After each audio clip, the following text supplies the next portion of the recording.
nesi feki akamatwa licha ya kuhudumia wagonjwa zaidi ya 4,000 na mpaka kupelekea kupandishwa cheo kutokana na utendaji wake wa kazi nzuri hospitalini. Anaitwa Autumni Baldisa, ni mwanamke mwenye umri wa miaka 29 kutoka Palm Coast, Florida nchini Marekani, ambaye alikamatwa Agosti 2025 kwa tuhuma za kujifanya muuguzi nesi mwenye leseni bila kuwa nayo. Alijifanya muuguzi halali.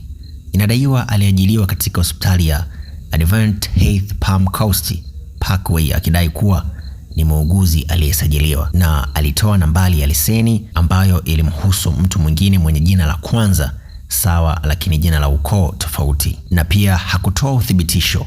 Alipoulizwa ithibati ya kubadilisha jina, mfano cheti cha ndoa, hakukiwasilisha kabisa. Ilipokuja kugundulika mwaka 2025, mfanyakazi mwenzake alibaini kuwa hakuwa na leseni ya uuguzi.